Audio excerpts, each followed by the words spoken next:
Cypress Hills Weather Station, Environment Canada, said in April we had 5.4 inches of rain, May was another 4.7, and June was 6.3. So that's 16 inches of rain over the last 9 weeks, and that's a lot more than normal. When everything gets that wet and you get a rainfall, everything just runs off. It doesn't soak in, it just runs.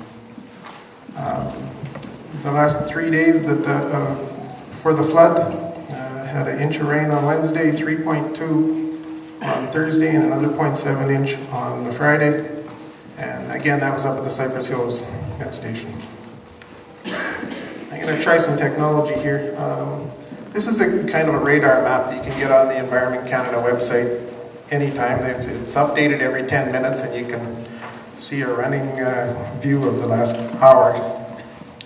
Where you see light green, that's kind of not quite half an inch an hour, but that's still a pretty good rain. If it's just misting out, you get the little light blue stuff. When it gets really ugly, it's yellow and red.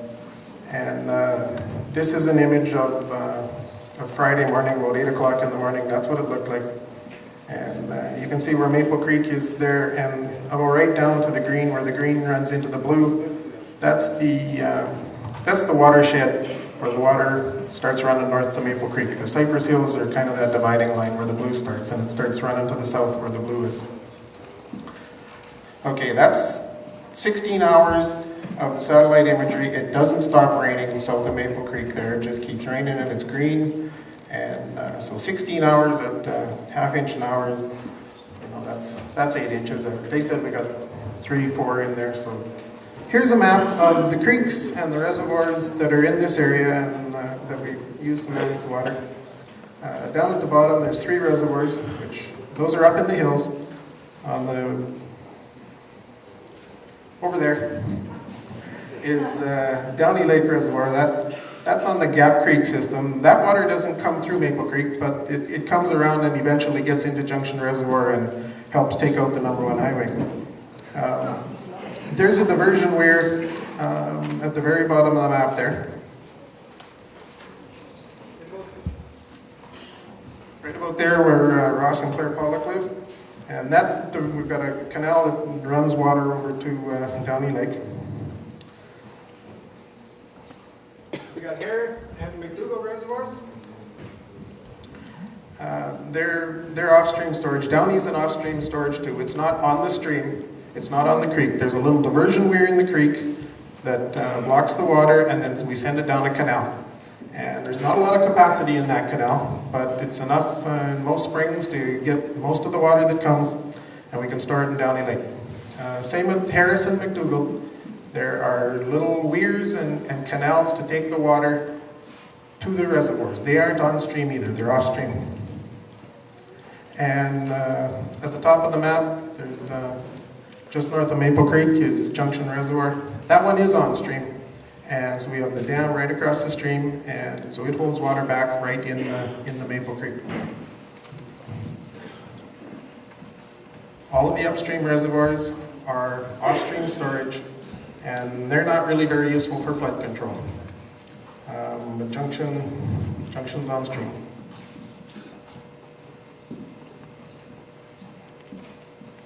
Okay, here's a close-up of Harris and McDougall. You can see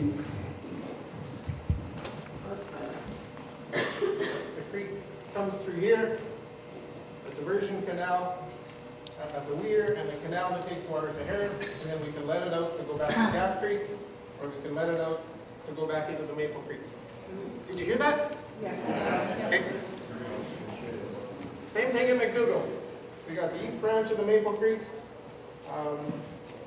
There's a diversion weir, and it runs the water into McDougall Reservoir, and then we can let it back out, and it goes back down the creek. It joins up with the water from Harris, runs through Doug Harrigan's yard. It's a big mess.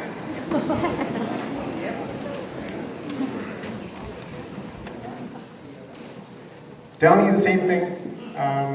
The diversion, we actually pick up the Gap Creek and the Downey Creek and get that water into Downey Lake as well, and then we can let it out later for irrigating. And a close-up of Junction. Water from Gap and Downey and McCoy Creek, they all come in here, and the water from Harrison, McDougall, comes in here. We've got a dam at the top here, just below the highway, highway number 1 highway. So again, that's the whole system. And important to understand the volume of those diversion canals. They are small. At McDougall, it's a little canal. It'll handle 3 cubic meters a second. Harris, it can handle 10 cubic meters a second. So in total on the Maple Creek, when the water's flowing, the most we could divert off the creek is 13 cubic meters a second. And if everyone in this room had a 5-gallon pail, you could take more water than these streams could. Gap and Downey, that's a bigger canal, and that'll handle 30 cubic meters a second. And those numbers don't mean much until you see what we actually got. For those of you that remember the flood in 1998, we thought that one was a big one.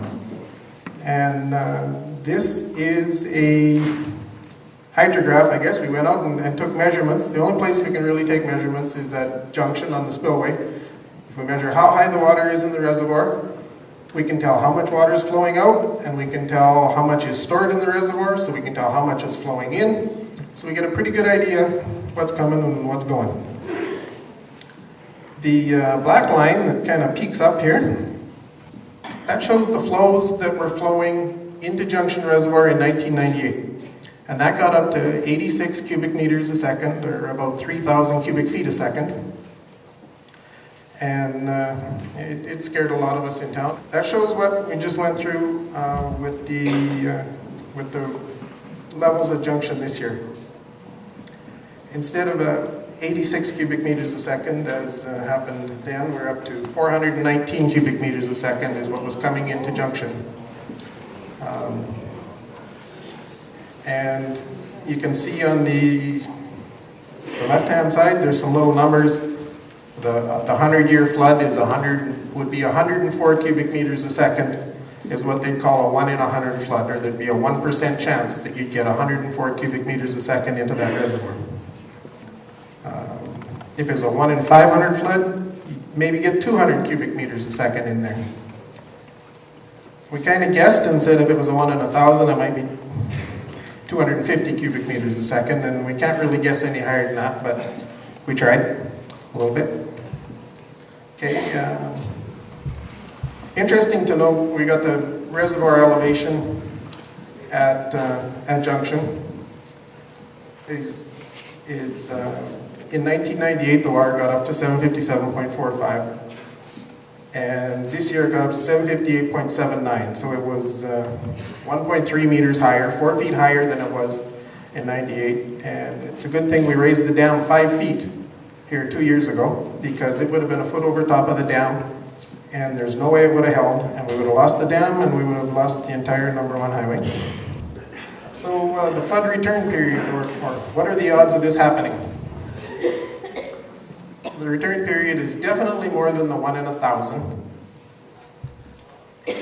We've talked, and it could be as much as 1 in 4,000 even. So when Greg says that we lost some bridges, yeah, no wonder you lost bridges. They aren't designed to take a 1 in 4,000. I don't think anything is except the spillway out there. And it held. Someone else says, you know, that's like taking 80 decks of cards and putting 1 joker in it. What are the chances of finding that joker? That's about 1 in 4,000. So what we had there was a 0.025% chance of it happening, or a 99.975% chance that it wouldn't happen. Well, it happened, and this doesn't mean it can't happen for 4,000 years. It could happen next year, but the odds aren't good.